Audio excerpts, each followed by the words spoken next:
behavioral care, with an emphasis on actions that shelters can take to implement comprehensive programs that provide positive experiences, prevent behavioral deterioration, promptly address behaviors that indicate compromised welfare, and match animals with appropriate outcomes. I'm going to begin with discussing the 5 domains model for animal welfare assessment and monitoring. This model forms the foundation of the entire guidelines document in terms of considerations of welfare, including the behavior section. The 5 domains start with the first 4, which are nutrition, physical environment, health, opportunity, which is discussed in much of the 5 domains work as behavioral interactions.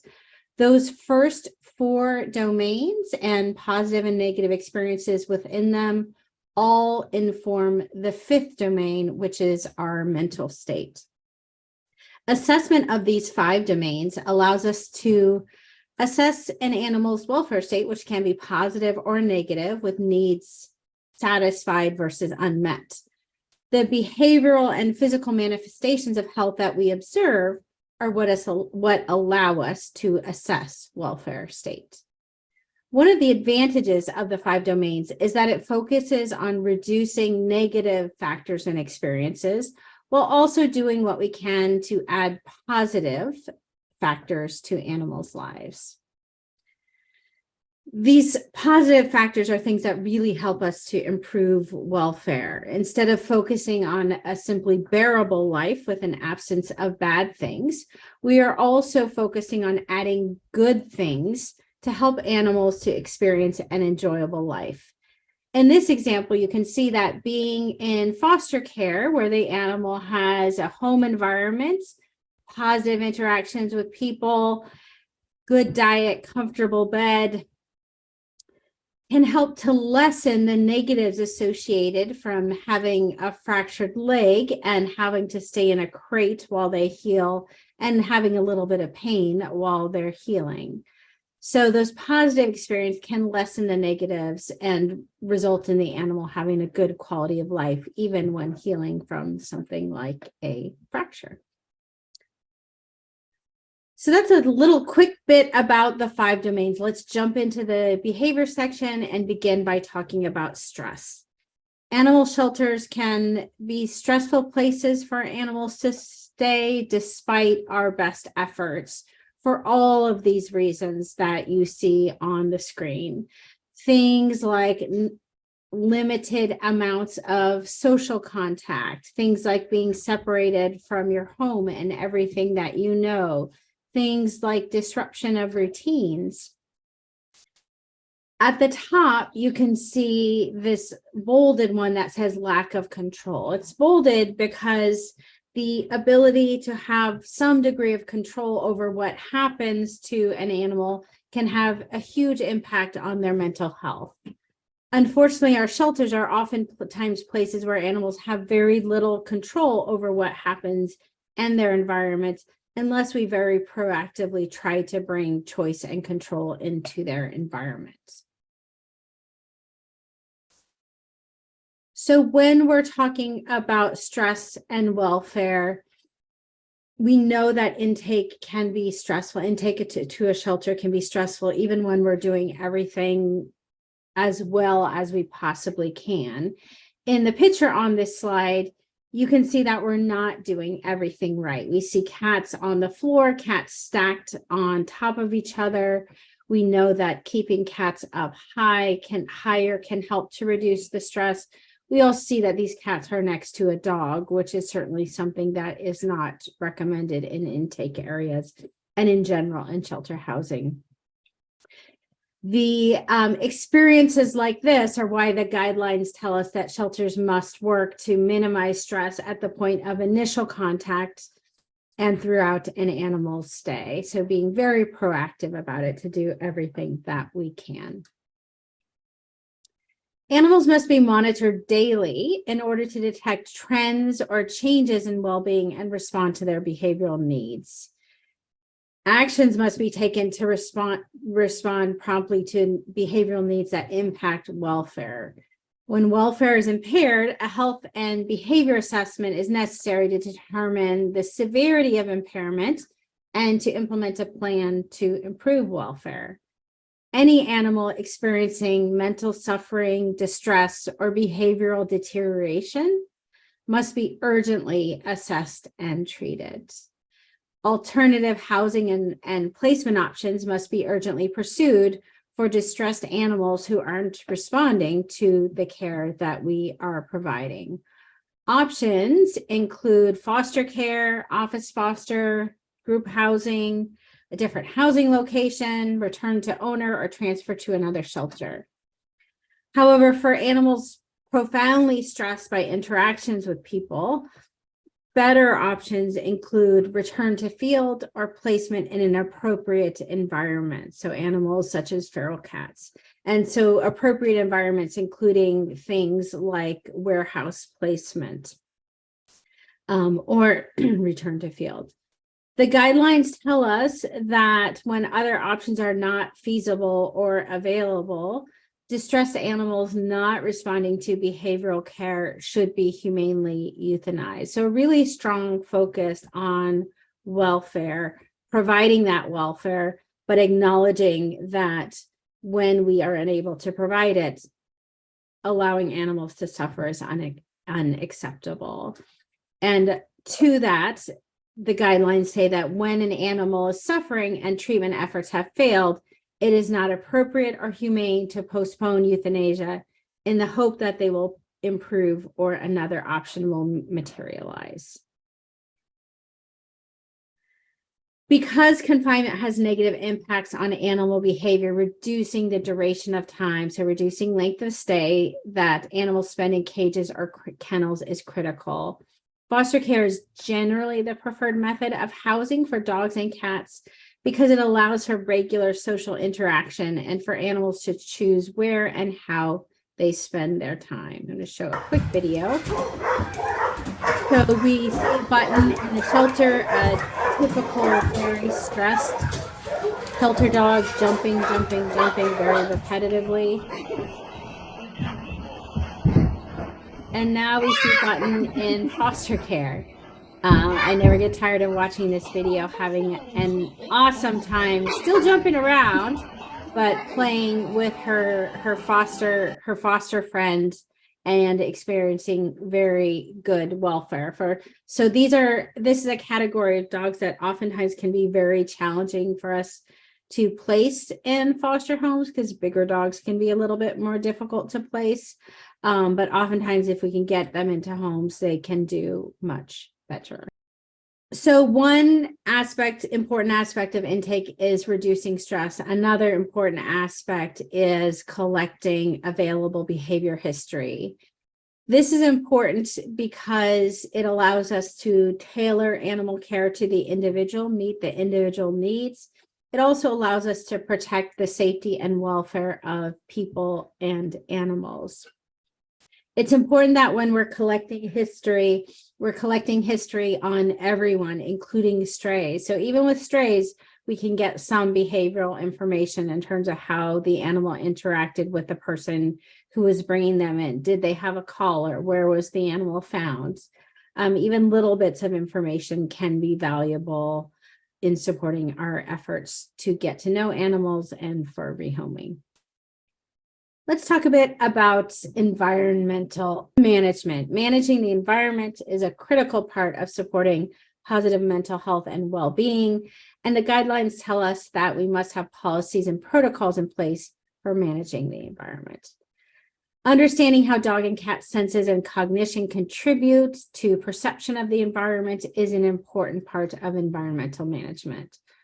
Shelter housing and areas frequented by animals can be set up so that unwanted behaviors such as barking and lunging are less likely to occur than desired behaviors, maybe sitting in the front of the kennel and not barking. Shelter housing has a tremendous impact on animal health and welfare. We know that novel environments are especially stressful for shy, under-socialized, or older dogs and cats. So we want to do what we can to get them to foster care or housing them in separate, calm, quiet areas beginning at intake. Feral animals must, once again, notice that word must, not be housed in the shelter except for a very brief period of time related to the delivery of veterinary care. With regard to environmental management, the guidelines also tell us all these ideas on the screen, and there's a nice appendix about this topic, but it also talks to us about housing prey species, cats, birds, guinea pigs, hamsters, gerbils, and rabbits away from predatory species like dogs. So working to prevent olfactory, auditory, or visual contact. And the guidelines specifically say that cats should not be handled or housed within spatial, visual, or auditory range of dogs. The guidelines also talk about providing a consistent and structured environment that reduces change, a predictable environment, because an unpredictable environment can result in chronic fear and anxiety. Unpredictability includes a lack of routine in daily care, frequent disruptions of enclosure setup, as well as irregular patterns or continuous light or darkness. When events perceived as stressful are predictable, animals may experience periods of calm and relaxation between them because they learn what they can expect. Also, animals learn to look forward to positive experiences in their daily routines, such as feeding and enrichment. And so, speaking of enrichment, successful enrichment programs promote emotional well-being and minimize undesirable behaviors. Enrichment must be given the same significance as other components of animal care, such as nutrition and medical care, and is never considered optional. This is true whether animals are in a shelter facility or foster home. Positive social interaction, mental stimulation, and physical activity that meets each animal's needs must be provided daily outside of the activities of feeding and cleaning. Regular positive daily social interaction with people is essential for all socialized dogs and cats. So all dogs and cats who like people, beginning at the time of admission. Providing appropriately daily social contact improves behavior, reduces defensive aggression, and supports physical health, particularly for fearful animals. Examples of calm interactions that you see here on the screen include quiet time out of their enclosure, or even in their enclosure, petting or massage, and reading a book. More active interactions include playing fetch or with toys, walking or jogging, or training using positive reinforcement. These interactions can be provided without removing the animal from the enclosure if confinement is necessary for medical or behavioral reasons. Animals benefit greatly from having the opportunity to play, and play behavior is a strong indicator of positive welfare. Interactions with conspecifics, or animals of the same species, is another way we can enrich lives, whether through group housing, foster care, or play groups. The behavior section of the guidelines has a paragraph about play groups that focuses on supporting same species interaction in a safe and controlled way that supports human and animal welfare. This section on play groups talks about things like basing the size of the groups based on the personnel that we have, the size of the yard, dog behavior, and the resources that you have, using humane techniques, as well as careful and consistent monitoring of play groups to ensure safety. Let's talk a little bit about long-term stays. For our purposes, long-term stays are stays of 2 or more weeks. Keeping the length of stay as short as possible for each individual animal is a critical factor in maintaining animal welfare in shelters. For all animals staying more than a few days, appropriate levels of additional enrichment must be provided on a daily basis. We know that chronic stress from prolonged stays can reduce an animal's ability to cope, increase fear, anxiety, and frustration, and underlie related behaviors such as social withdrawal, repetitive behaviors, and aggression. These behaviors can negatively impact other animals and personnel and jeopardize placement options. In addition to more time and enrichment activities outside of their enclosures, housing that provides animals with additional space, enrichment, and choice within their enclosures must be provided for animals remaining in the shelter long term. When an outcome is not quickly available, such as the animal seized as legal evidence, foster care is a better choice than confinement in the shelter. Basic care includes daily enrichment and exercise. And so this statement, long-term confinement of any animal who cannot be provided with basic care without inducing stress or compromising safety, is unacceptable. So feral animals, as well as those with persistent fear or aggressive behavior toward people, cannot be safely handled on a routine basis without inducing significant distress. These animals are unable to express natural and rewarding behavior, engage in play, or form social bonds in the shelter.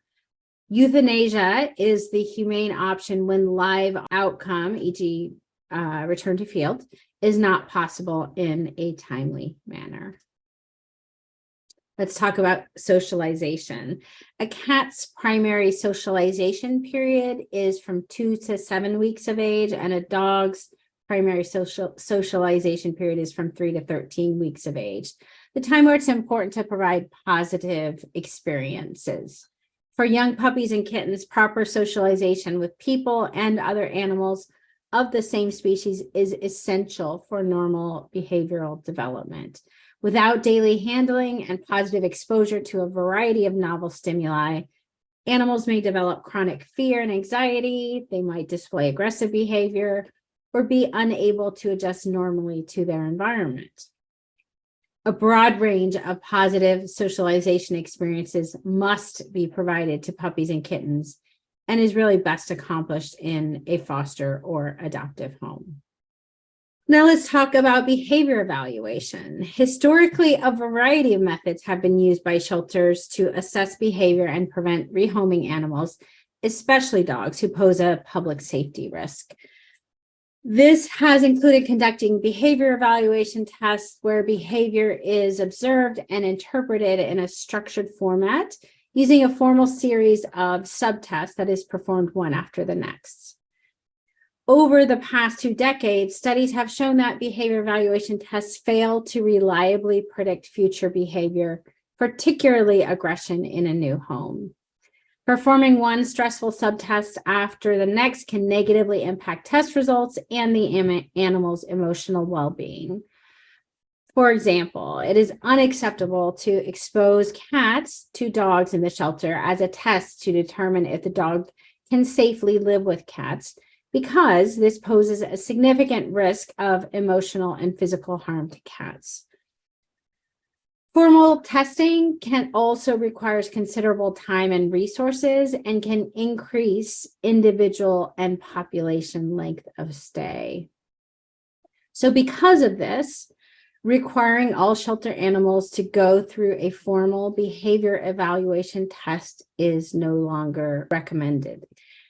Want to halt briefly to talk about definitions in the guidelines. When we talk about behavior evaluation, that's when we're talking about structured procedure or test, and that is what is no longer routinely recommended.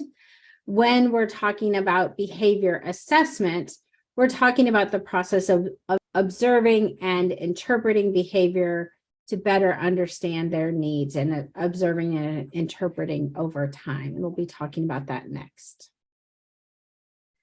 So current recommendations for behavior assessment are to combine objective information collected via behavioral history with objective behavior observations noted during a variety of interactions. An overall behavior assessment must collect and consider all the information about the animal, including history and behaviors observed during all shelter and foster interactions. And you can see some of those interactions listed up there on the screen.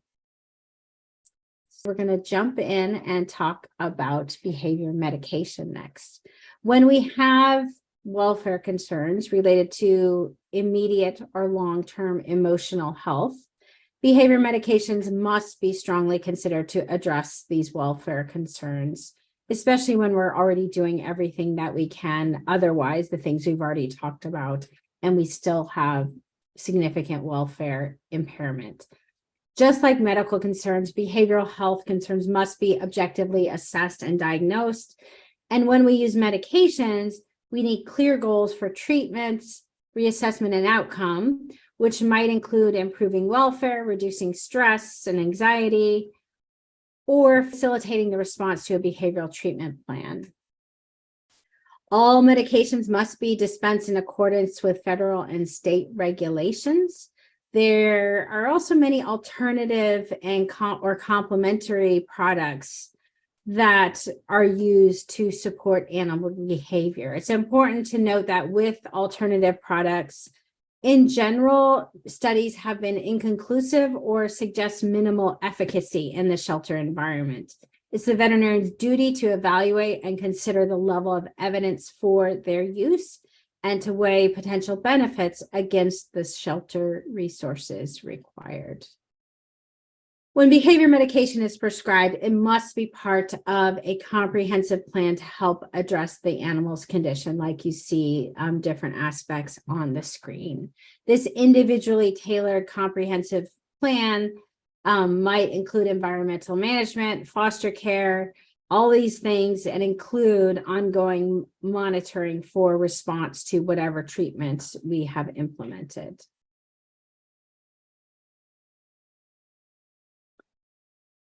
Behavior modification. Behavior modification applies techniques which change an animal's behavior and underlying emotions. When we utilize behavior modification, our protocols must incorporate scientific principles of animal behavior and learning, such as classical conditioning, operant conditioning, and systematic desensitization and counter conditioning. It's unacceptable to use physical force as punishment. It can be traumatizing to the animal, and it can also result in harm to people. We also must ensure that when we do behavior modification in shelters, that we have the necessary resources to support the indicated treatment. So do we have the resources, the space to actually do that behavior modification? BMOD is labor intensive, time consuming, and must be applied consistently over a period of time in order to be successful. The effect in a shelter environment may be limited due to the significant impact of stress on animal behavior and learning. Placement in foster or an adopter's home may facilitate response to the behavior modification plan by reducing stress. With regard to training and behavior modification, animal training must be based on least intrusive, minimally aversive principles and the humane hierarchy of behavior change. You can see 2 QR codes up there on the screen that link to more information about LIMA and the humane hierarchy. Positive reinforcement training improves health, welfare, and the likelihood of adoption. We have research that demonstrates that. Conversely, methods utilizing punishment can increase fear, anxiety, and aggression toward people, which compromises welfare and safety. This means that focusing on humane interventions first, such as antecedent arrangements, so setting up our environment to reduce the likelihood of a behavior that we don't want, positive reinforcement training an alternate behavior, are all things that we want to focus on first and only use aversive techniques when other more humane techniques have failed, meaning using more aversive techniques should be things that are rarely to never used.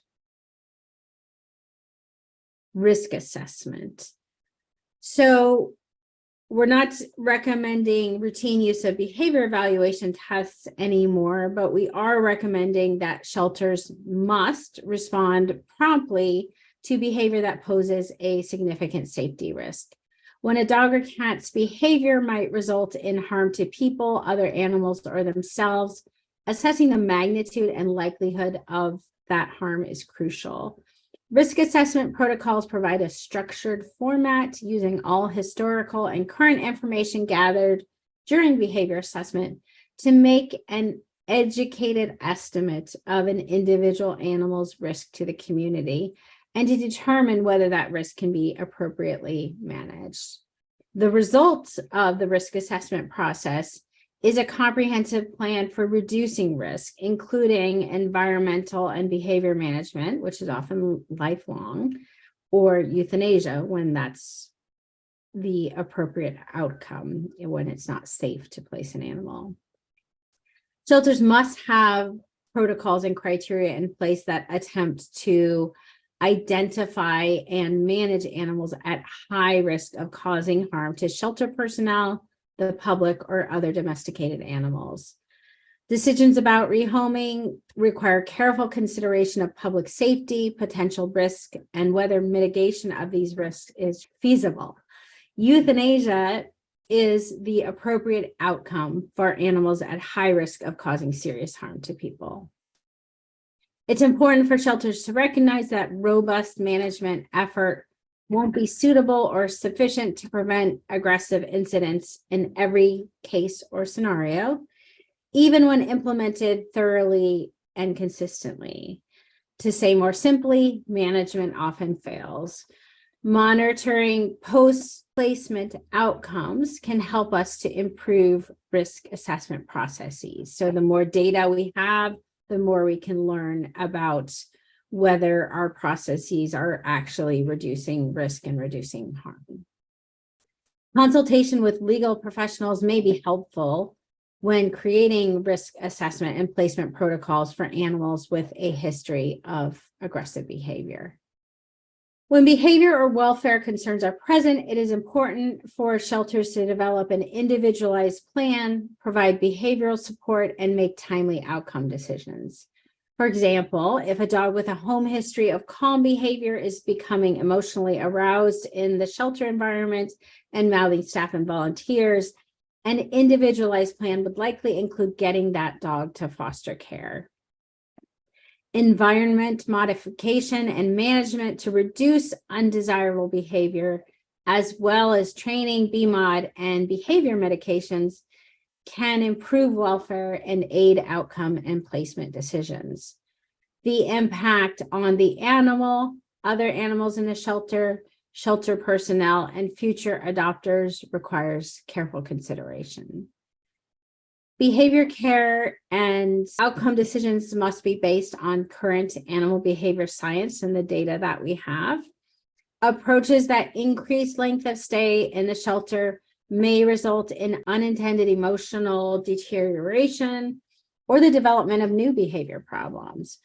When behavior cannot be humanely managed in the shelter environment, seeking foster care and making timely outcome decisions are essential components of providing behavioral care. We're going to end by talking about rehoming considerations. An important aspect of risk mitigation and supporting the quality of life for animals and people is providing resources and guidance to those who foster or adopt a sheltered animal. Adopters and foster caregivers must be counseled on providing safe, gradual, and controlled introductions of shelter animals to children and resident pets. This helps create successful transitions and relationships. A record of the animal's behavior should be provided in either hard copy or electronic form with the animal at the time of transfer, foster, or adoption. When behavior concerns have been noted, communication about humane and appropriate management and modification of concerning behaviors reduces the risk of placing animals into a home environment and reduces shelter returns. Collecting post-adoption data regarding the success of behavior interventions helps us to make needed adjustments and improves consensus within communities. Thank you for listening.